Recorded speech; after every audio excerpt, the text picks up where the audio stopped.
मरियम को इस घर में आए सिर्फ 10 दिन हुए थे, लेकिन वो नहीं जानती थी कि इससे पहले आने वाली बहू इस घर से जिंदा नहीं बची। और आज रात वही कहानी दोबारा शुरू होने वाली थी। रात के ठीक 12 बजे मरियम की आंख अचानक खिल गई।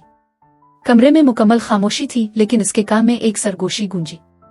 ये घर तुम्हारा नहीं। मरियम का दिल तेजी से धड़कने लगा। वो आहिस्ता से दरवाजे की तरफ बढ़ी और जैसे ही दरवाजा खोला, कॉरिडोर में हल्की नीली रोशनी फैली हुई थी और वहां इसकी सास ज़ैनब खड़ी थी, हाथ में एक सुनहरी आईना जो अजीब सी रोशनी दे रहा था। ये कोई आम आईना नहीं था, ये इस घर की ताकत का राज था, और ये सिर्फ रात के 12 बजे जागता था। ज़ैनब ने आहिस्ता से मरियम की तरफ देखा और कहा, हर घर में एक मलिका होती है, और ये आईना फैसला करता है कौन रहेगा और कौन खत्म हो जाएगा।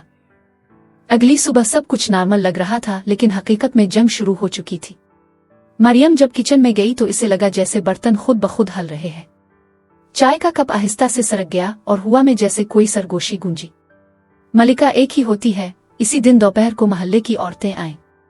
ज़ैनब ने मुस्कुरा कर कहा, हमारी बहू बहुत अच्छी है, बस अभी घर संभालना नहीं जानती। वो सब हंस पड़ी, लेकिन मरियम के दिल में जैसे कुछ टूट गया। ये सिर्फ एक जुमला नहीं था, ये एक ज़हनी खेल था, एक ऐसी जंग जो खामोशी से लड़ी जा रही थी। इसी रात मरियम ने पहली बार इस आईने में देखा, लेकिन इस बार इसे अपना अक्स नजर नहीं आया, बल्कि एक लड़की। आंखों में आंसू, होंठों पर खामोश चीख, मुझे बचाओ। और मरियम खौफ से पीछे हट गई। वो सारा थी, इस घर की पहली बहू, जो ये जंग हार गई थी। अगले दिन मरियम ने एक बंद कमरा खोला। अंदर हर चीज पर गर्द जिमी हुई थी, लेकिन एक तस्वीर नहीं थी, एक लड़की। नीचे लिखा था, सारा। अचानक दरवाजा बंद हुआ और ज़ैनब की आवाज गूंजी, हर कोई मलिका नहीं बन सकता। वो अब मरियम को सच समझ आने लगा था।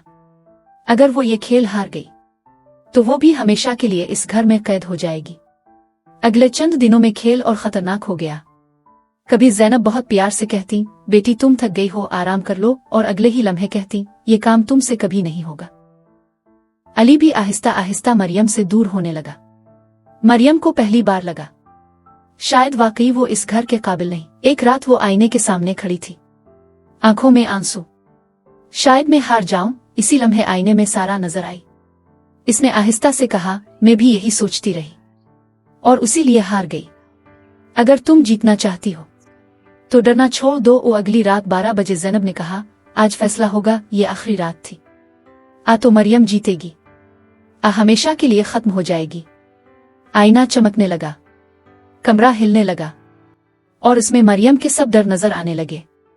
तन्हाई, इल्जाम, जिल्लत। ज़ैनब की आवाज गूंजी, ये घर मेरा है। मरियम गिर पड़ी। इसकी आंखों में आंसू थे, लेकिन वो दोबारा खड़ी हुई। ये वो लम्हा था जहां कमजोर लोग हार जाते हैं। इसने आंखें बंद की और पूरी ताकत से कहा, यह घर मोहब्बत का है, किसी एक का नहीं। अचानक आईना जोर से टूट गया। रोशनी पूरे कमरे में फैल गई और हर चीज खामोश हो गई। सुबह हुई और घर पहले जैसा नहीं था। हुआ में एक अजीब सा सुकून था। ज़ैनब मरियम के सामने आई। उनकी आंखों में आंसू थे। उन्होंने आहिस्ता से कहा, मैंने इस घर को खौफ से चलाया, लेकिन तुमने मुझे सिखाया मोहब्बत ज्यादा ताकतवर है। फिर उन्होंने पहली बार मरियम को बहू नहीं बल्कि बेटी कहकर पुकारा, और इसी लम्हे इस घर की सालों पुरानी सियासत खत्म हो गई। क्योंकि हकीकत यही है, घर वो नहीं जहां एक जीते और एक हारे। घर वो है जहां सब एक दूसरे को जीतने दें।